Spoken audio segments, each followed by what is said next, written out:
Donnie and Dolly. The team is supported by ableauctions.ca. Closing your business? We can help. To Ryan's defense, he was like 22 when he said Paroa on the air. Yeah, 22. So there's that. By the way, Ray, Delaney's okay tiring Langley inbox. I did work for Mike and Verna up at CJDC in Dawson Creek. CJDC, great. Dawson Creek insider talk there. Yeah. All of today's guests are brought to you by the Bayside Oceanfront Resort. Book your island getaway today at BaysideOceanfrontResort.com or call 250-248-8333, okay? Yeah, it's Chief Swagger ripping me in the Delaney's okay tiring. Can I share it with class? About how I couldn't pronounce Philip Di Giuseppe. Ooh, you did well there. We've all had I worked on problems. it. You have to work on it. I spent many hours on it. I had a problem pronouncing the name of a certain NHL team in Southern California one day. Craig Button joining us now, TSN Scouting Director. Craig, thanks for doing this, sir. How are you? I'm good. Hey, Rick, if you need any help with name pronunciations, phone Gord Miller. We call him the professor of phonetics. Yeah. He is, and he'll tell you exactly how to pronounce any name from any country. He does the work.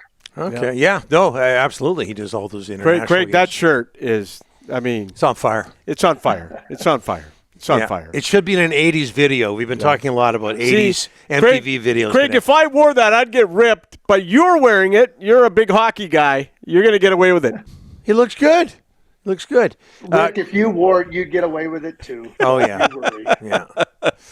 Love it. What do you think? Hey, Rick, just really quickly, it's not the shirt that makes the person. It's the person that makes the shirt, and you would make this shirt. Mm-hmm. Thank you, sir. Thank you.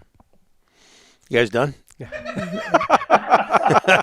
Listen, Donnie, we're just having a little bit of a love-in here. I love Craig. Right. I love Craig. I love Craig. You both look great.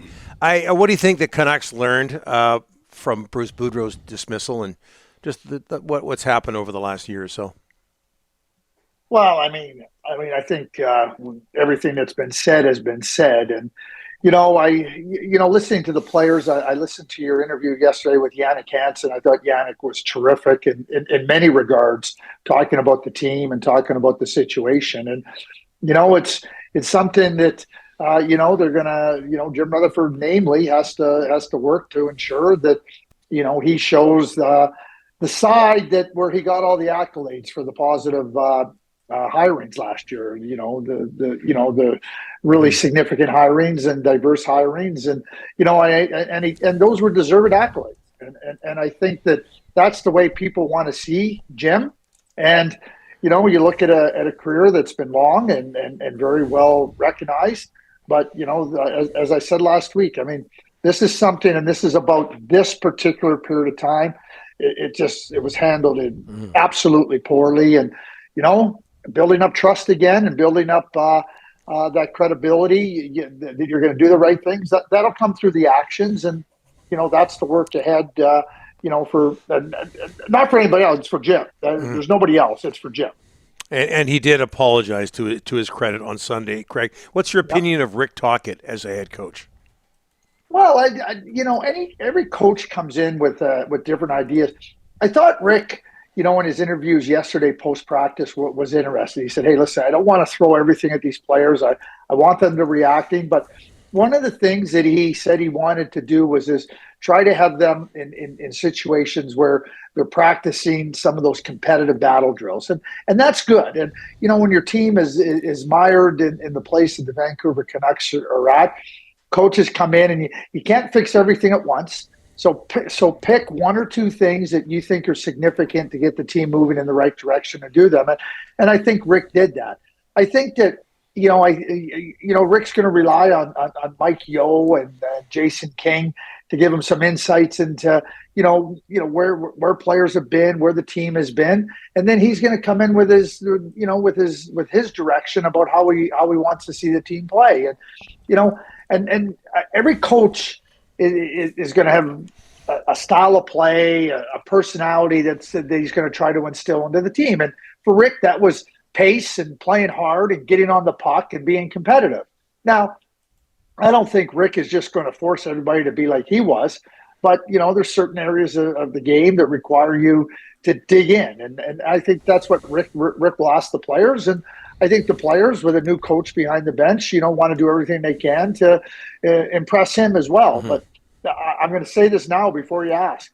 The fundamental problem for the Vancouver Canucks still exists, and you could put Bowman and Arbor behind the bench, and it wouldn't make a difference. That the blue line construction is not good enough. Jannik Hansen talked about it yesterday, and he used the term. Everybody in hockey knows. There's nobody that doesn't know, Rick Tocchet included. So can he get a little bump? Can he get the team playing a little bit different way? He can. But the fundamental problem to make this team much better competitively, with a chance at real success, doesn't exist until the blue line construction, is much better. Craig, I was talking to Travis Green the other day, and he said to me that Rick Tocchet will teach them how to defend better. People say, well, these guys have been NHL players for so long. But that teaching never stops, does it, Craig? You can teach them to defend better. You agree with that? Listen, I think you're always learning. I mean, you're adjusting to new players. You're adjusting to, the way different teams play and approach it. But here's where I go. So I've said this about the Vancouver Canucks blue line.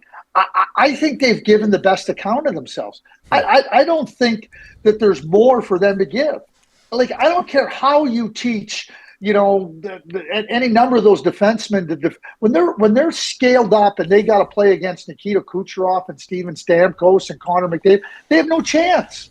I don't care how much you teach them how to defend. They have no chance. So, teach them how to defend. If you think that they weren't defending right, great. They still have no chance. They're just overwhelmed. They're scaled up too far up in terms of minutes and the matchups and everything that goes with it. And like I said, I think they've competed. I think they've given everything they possibly can of themselves. But when you're asking players to play outside their abilities and outside their capabilities against players who are much better than them, I know what the result is going to be 90% of the time. Craig, everybody knows top prospects game. Everybody knows Connor Bedard. But there's one kid that doesn't get talked about is from right here in Chilliwack. Zachary Benson, who plays for the Winnipeg Ice. Can you tell us what you like about him? I talk about him lots. I talked about him yesterday on Bob McKenzie's midseason prospect show. There you go. So, there you go. What I'll talk about with Zach is I'll give you who I think he reminds me of style-wise, and that's Patrick Kane. And you watch him play with the puck. You watch his creativity, his imagination. He's quick into spots. He's quick out. He's elusive. He's really hard to mark. He's really, really good in that regard. Quick hands, quick feet, quick mind. And when he has the puck on his stick, he's confident with the puck. He's not looking to get rid of it until the play is ready to be made. He doesn't hold on to it too long. He gives it up, gets it back, and then he makes plays. And if you're playing with Zach Benson, be ready to get the puck. Get ready to get the puck in a really good spot. And the more you watch Zach, and I've watched him now for a number of years, all I see is a player that just makes things happen. I think he's got star quality. I think when you look at him, and you see everything he does in the game, like I know people talk, about his size. I see a player where I don't even worry about his size because I think he's got tremendous qualities, and I use the word star qualities in the NHL. Blackhawks in town to take on the Canucks. Craig, do you like what the Blackhawks are up to, stockpiling all these draft picks, focusing on a rebuild on the future at the expense of the present? Well, that's it. Yeah, I mean, I don't think there's been any disguise to it. Kyle Davidson and the Chicago Blackhawks were very clear what they were going to do and how they were going to go about it.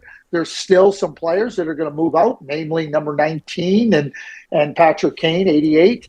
And, Jonathan said the other day, I always thought that maybe I wanted to finish my career as a Blackhawk, but he's come to a reality that maybe that's not the best thing for the Hawks or for him. So, you look at these two players, and I definitely think they can help a contending team. And I'm talking about a Stanley Cup contending team. And so when you look at where they're at, and really good young prospects are going to have more to add to it, no question that they have declared their intentions. And what the present is going to look like, with an idea that the future can be very prosperous. Craig, if I'm not mistaken, you're in Calgary. Just your opinion of what seemed to be a real fun night last night at the Saddle Dome. Johnny Gaudreau comes back. He gets cheered. He gets booed, gets a couple of assists, and the Flames win in overtime.